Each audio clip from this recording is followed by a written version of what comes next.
va passer à la deuxième question, deuxième présentation. Alors, le docteur Loisan, Daniel Loisan, c'est ce que... Ah, oui, on repasse. Pardon. On est à la première, c'est la première qui était prévue. Donc, Jacques Nègre doit nous parler de son expérience en Mongolie.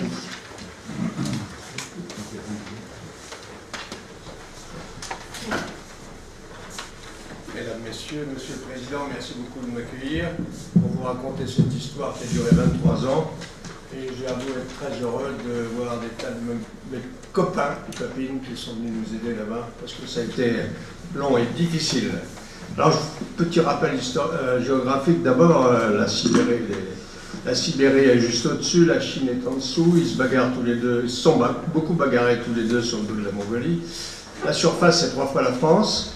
Les distances sont énormes puisqu'il y a 3000 km d'est en ouest et 1000 km du nord au sud, ce qui veut dire que les urgences arrivent difficilement jusqu'à l'hôpital de traumatologie que je vais vous présenter. C'est une république démocratique depuis le départ des Russes en 1998. La capitale est Oulan-Bator. Ah bon, d'accord, pardon. Ah pardon, à l'envers, tout pas marché. Donc Oulan-Bator, vous voyez, c'est un mélange de moderne et d'ancien. Très agréable à regarder, l'hôtel est ravissant, très confortable. Par contre, là, nous sommes allés beaucoup dans la steppe. Chaque fois que nous allons dans la steppe, c'est vraiment quelque chose de merveilleux. Et là, vous avez le passage d'un éleveur qui est en train de déménager parce qu'il n'y avait plus assez d'herbe pour son bétail. Il est en train de partir avec toute sa famille et ses yourtes un peu ailleurs. Alors, mon histoire, elle commence en 1253, figurez-vous. Parce que en 1253, Saint-Louis a demandé à Guillaume de Rebroc, qui est un moine franciscain, c'est un de ses amis, d'aller voir ce qui se passait en Asie. On entendait parler d'un monsieur, il s'appelait Gengis Khan, et on ne savait pas de quoi il s'agissait. L'ambassadeur est donc Guillaume de Rebroc est donc parti, et quand il est arrivé, c'était plus Gengis Khan qui était mort, mais c'était Monco, un de ses successeurs. Et ils ont traduit, une bande de copains a traduit la lettre de Guillaume de Rebroc à son retour, et un de ses copains m'a permis de rencontrer l'ambassadeur de Mongolie en France, et ça a été étonnant, c'est sorti de j'y pensais absolument pas, et quand je l'ai quitté en lui disant au revoir, tout d'un coup, c'est sorti de ma bouche, je dis, monsieur l'ambassadeur, peut-on vous aider? C'était pas tombé dans l'oreille d'un sourd, puisque 3 mois après, je partais en Mongolie avec mes deniers et quelques copains, et nous avons été visiter l'hôpital de Traumato qui posait quelques problèmes. C'était donc en 1994, première visite de cet hôpital, que vous voyez, là, la photo est un peu plus récente parce qu'il y a des 4x4, à l'époque il n'y avait pas de 4x4, il y avait surtout des chevaux. Le directeur d'Agua, c'est lui qui m'a accompagné dans tous ces jours-là. Et vous voyez le niveau de l'hospitalisation et vous voyez le niveau chirurgical où il n'y avait rien pour opérer, c'était dramatique. Donc voici le matériel qu'il y avait, voici l'autoclave, une véritable cocotte minute, comme vous voyez. Et c'était le seul matériel d'anesthésie à droite qui était à la disposition des anesthésistes. Par contre, c'était les rois des Lizarov, le fixateur externe bien connu des orthopédistes. Pourquoi? Parce qu'il y avait un risque infectieux énorme, donc on n'ouvrait jamais. Et quand ils ouvraient, ils faisaient une toute petite ouverture pour une estotomie. Ils avaient une espèce de burin qui leur permettait de casser l'os. Mais ils m'ont montré des dossiers magnifiques, d'allongement, etc. Tout avec les Lizarov. Je me suis dit, ça vaut le coup de les aider. Donc, cette histoire s'est passée donc à partir de ce moment-là. Se sont passées 3 actions en 23 ans, mais ce que je voudrais pouvoir avoir le temps de vous raconter les opportunités qui se sont présentées, et vraiment c'était une succession, et c'était très facile, tout s'est déroulé comme si c'était prévu. Donc voilà le premier projet qui était, parce que de retour de Mongolie, j'ai été voir l'ambassadeur, vous voyez au milieu, et c'est lui qui a eu l'idée de demander un protocole. Qu'est-ce que c'était que le protocole? La France avait l'habitude de donner tous les ans à l'étranger, pour un pays en voie de développement, une certaine somme qui était de 3 millions d'euros. Ça a été donné à la Mongolie en 95 et nous avons obtenu en 98, parce que ça a été une discussion épouvantable là-bas entre les différents ministères, et finalement c'est quand même l'hôpital qui a obtenu la moitié de ce budget qui a été géré par Air Liquide Medical Engineering, et c'est une association que j'avais créée avec mon ex-épouse et qui a géré ce projet. Donc, nous avons pu en 99, comme inaugurer d'abord, vous avez au milieu l'ambassadeur de Mongolie, l'ambassadeur de France en Mongolie, nous avons un bloc opératoire, je vous demande, en souvenir de mon maître Judet, de regarder sa table en plein milieu, vous voyez donc de quelle école je suis.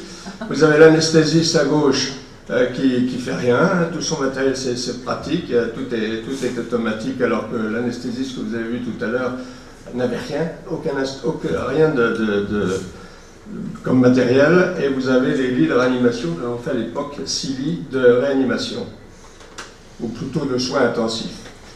Là-dessus, nous nous sommes rendus compte qu'il n'y avait il fallait retrouver un autre budget pour l'enseignement. Et je ne sais plus qui a eu l'idée, mais c'est Georges, il nous le dira peut-être tout à l'heure, mais c'est Georges Pinceau qui est ici, qui s'en est occupé. Et au deuxième essai, Bruxelles a accepté de nous donner un budget de 400 000 € qui nous a permis d'organiser 10 missions chirurgicales et anesthésiques. Partait à chaque fois un chirurgien et un anesthésiste pour faire de l'enseignement en Mongolie. Et nous avons fait venir en France une dizaine de stagiaires qui venaient de 1 à 6 mois de Mongols en France et en Belgique. Vous avez ici à gauche d'ailleurs une photo d'un cours d'un Belge, d'un élève du professeur Lemaire du CHU de Liège, et vous avez les tutos, les chirurgiens qui ont assisté à son cours. Tout ça pour vous dire, en 2 photos, pas plus, je vous montre les pathologies que nous avons rencontrées dès le début, donc essentiellement des malformations des hanches. Il y a 14% de maladies luxantes des hanches, entre les dysplasies et les luxations hautes, qu'on leur a appris à opérer. Il y a aussi la traumatologie très ancienne, comme je vous disais, les distances sont très longues, et au début il n'y avait pas de route, il n'y avait pas d'avion, etc., donc ils venaient à dos de chameau, etc., c'était épouvantable. Donc elles arrivaient, puis ils étaient soignés par les lamas ou par les rebouteux du coin, et voilà une fracture qui datait de 10 ans, qui a été opérée encore récemment d'ailleurs, c'est récent parce que moi j'avais pas connaissance de celle-là. Donc, en pathologie infantile, il y a surtout les fractures des chutes de cheval, parce que vous savez beaucoup que les gosses traversent la Mongolie à cheval. Il y a des courses organisées au Nadam, la course nationale annuelle. Il y avait 11 morts l'année dernière. Et en plus, donc il y a les maladies luxantes de hanche, pas mal d'ostéochondrites de hanche et beaucoup de copsavarage j'ai trouvé. Je ne sais pas si Georges sera de mon avis. En avril 2003, c'était la fin des missions et il fallait comme toujours rendre compte à Bruxelles, et nous avons fait évaluer tout ça par un QC, l'enseignement par des QCM, et surtout ils présentaient un cas, un peu comme on présente un cas lors d'un congrès. Et voilà, vous voyez très bien Georges Saillant qui était là et qui nous a permis, Georges Saillant, pardon, et qui nous a dirigé de main de maître la distribution des résultats. Et vous avez à gauche de la photo, vous avez le président de l'université Lac-la-Surenne. Pourquoi le château de Chambord? Tous ceux qui sont venus en France, je les ai emmenés au château de Chambord, je crois que c'était une belle chose. Le troisième projet, nous nous sommes rendus compte que les urgences étaient très en retard et que pour la France, ce n'était pas une bonne image. Donc nous avons décidé de rénover les urgences, nous avons confié ça à une société FSE, magnifique société d'ingénierie, qui nous a fait un travail immense, mais ils n'ont pas besoin que je leur fasse de la publicité parce qu'il marche très bien. Et ce désir, cette décision était très bien accueillie par l'ambassade de France. Pourquoi? Et c'est qu'à l'époque, il fallait améliorer encore l'image de la France, parce qu'il y avait des recherches minières, des ressources minières énormes qu'on venait de découvrir, en particulier l'uranium.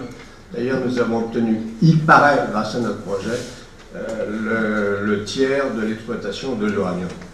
Donc il y a eu en 2013 un prêt bonifié qui a été accepté de 5 millions d'euros et la première mission pédagogique a eu lieu sur 14, a eu lieu en 2014 et en 2014 a été livré donc le matériel.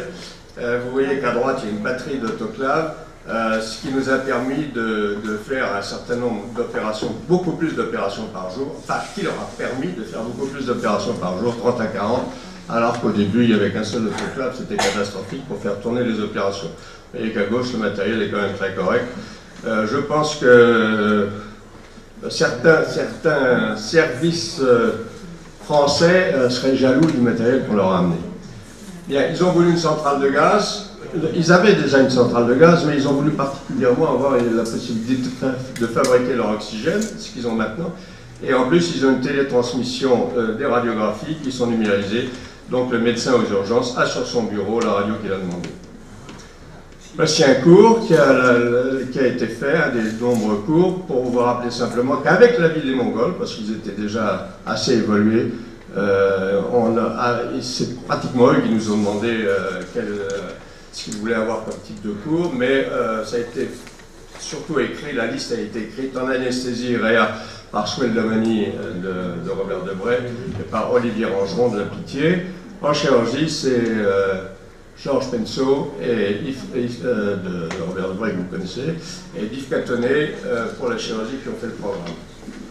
Donc, après ces 14 missions, il y a eu une évaluation. C'était un QCM pour les juniors et une étude de dossier pour les seniors.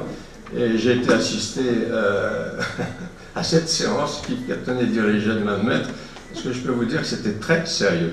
Il avait tiré au sort un papier et il interrogeait le jeune mongol pour savoir ce qu'il fallait faire, ce que c'était, ce qu'il fallait faire, et ce qui a permis donc d'évaluer tout ça. Voici l'équipe d'évaluation, je vous le montrer parce que ce sont tous des copains. Vous voyez de droite à gauche Georges Penceau, Olivier Langeron. Alors la petite là, c'est une mongole. Eh oui, c'est une mongole qui est maintenant PH à Robert Debray. C'était ça le risque des stages en France. Quand il restait trop longtemps, les repartaient plus. Les filles trouvaient des gars où ils étaient beaucoup mieux payés, et celle-ci est PH.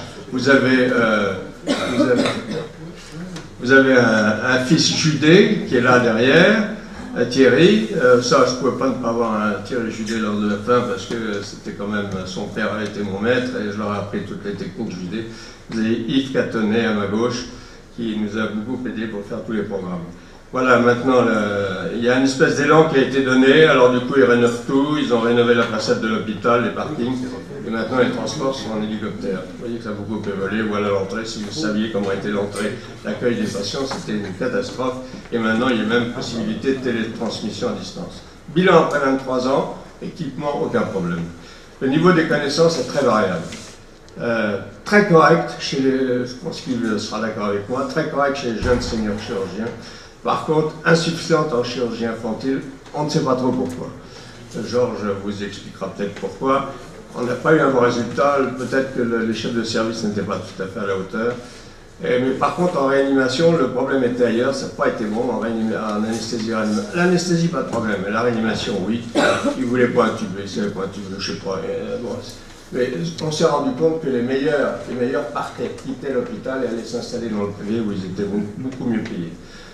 Donc, en conclusion, on a encore ça à faire, mais nous n'avons plus d'argent, le projet est terminé. Et si quelqu'un peut trouver la solution pour essayer d'améliorer encore la qualité de la chirurgie infantile en animation, eh bien, nous serons ravis. Je crois d'ailleurs que la chaîne de l'espoir, j'en ai parlé tout à l'heure, la chaîne de l'espoir est tout à fait d'accord pour prendre le suite en matière de chirurgie infantile. Donc, c'est une belle histoire franco-mongole. Qui a commencé avec Guillaume de Rebrouck jusqu'à nos jours. Ils sont très francophiles. Je ne sais pas pourquoi. Nous avons toujours eu... la France est très bien cotée en Mongolie. Et 3 petites notes personnelles, si vous acceptez que je vous les donne. Pour moi, qui suis privé, non PH, non universitaire, j'ai pu transmettre les connaissances. Mais...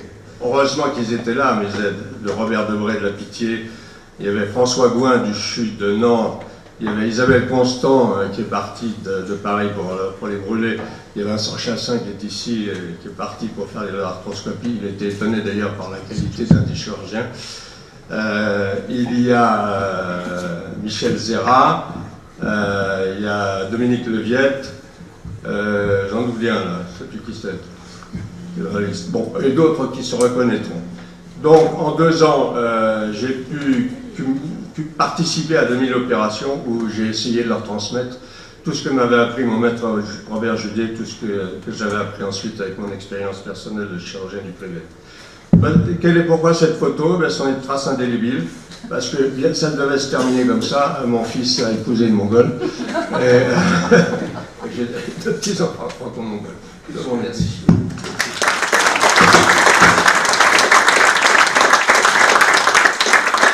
Je vous remercie, Jacques Nègre, pour cette magnifique présentation et où non seulement se combiner à la fois des formateurs remarquables et un terrain aussi très fertile. Qu'est-ce qui veut, qui a quelque chose à rajouter ou une question à poser à Jacques Nègre? Je vais peut-être vous en poser une alors. Une toute belle de la langue. C'est l'anglais que vous arriviez à... Alors l'anglais, nous avions toujours une interprète. Nous avions toujours une interprète. Il y a des interprètes là-bas qui parlent très bien le français, il y a toujours des interprètes. Ça a augmenté un petit peu le temps des cours, mais enfin, ça marchait très bien comme ça. Beaucoup parlent anglais. On les avait mis au français, on avait donné des cours de français, ça n'a pas été un résultat extraordinaire. Le français est très difficile à apprendre pour eux, alors que l'anglais, ils l'apprennent facilement. Deuxième question, on sait que l'orthopédie sanglante est très, très exigeante en matière d'asepsie, de stérilisation. Quand vous êtes arrivé, je suppose, puisqu'on ne mettait que des fixateurs, que les conditions n'étaient pas présentes. Est-ce que ces conditions ont évolué pour pouvoir faire une chirurgie, une orthopédie de synthèse plus variée? Eh bien, ça s'est tellement bien amélioré qu'ils font actuellement à peu près 350 prothèses de hanche par an et 150 prothèses du genou. J'ai réussi à avoir un chiffre, mais j'en suis pas sûr du tout, d'1% de sepsis, mais ça m'étonnerait. J'imagine que vous avez donc dû former, peut-être avant tout, les infirmiers de bloc opératoire. Exactement, exactement. Mais lors de mon premier voyage, j'avais emmené toute une équipe de mon association, toute une équipe d'infirmières du bloc opératoire. Je leur avais appris à manier l'autoclave et à faire des boîtes chirurgicales. Parce qu'il n'y avait que 2 boîtes de matériel au début. C'est cela que je voulais vous faire dire. Il y a une chose que je voudrais vous dire, c'est que nous avons assisté à la fin du communisme et au passage du communisme au capitaliste, et ça vaut son pesant d'or. Parce que, vous pouvez voir que nous avons beaucoup de difficultés, il n'avait aucune initiative. Il fallait vraiment tout était programmé par le communisme, tout était programmé. Et puis, alors il y en avait au passage qui s'en mettaient plein la poche. En particulier dans les ministères, et notre projet a été le dernier projet, on a eu beaucoup de mal il a fallu 3 ans pour que le ministre de la Santé accepte de signer le dernier projet. Je peux vous dire qu'il était un prêt de la France. Je peux vous dire que je suis sûr, je me mouille un peu, je suis sûr qu'elle attendait un petit chèque que notre société française n'a pas accepté de lui donner. Qui assure le fonctionnement quotidien, annuel de l'hôpital, les frais de fonctionnement de l'hôpital? La Mongolie. La Mongolie, c'est un hôpital public. Ils ont un budget, puis ils se débrouillent. Ça va à peu près. Alors, ils payent les malades. Il y a maintenant, au début, ils payaient les prothèses. Les patients payaient les prothèses, ce qui sélectionnait un peu.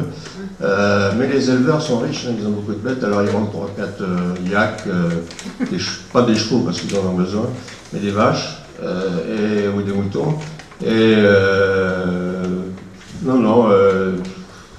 pas de problème. Et maintenant, il y a une assurance sociale qui démarre. Et j'ai cru comprendre aux dernières nouvelles que l'assurance sociale payait 70% du prix de la prothèse. Merci.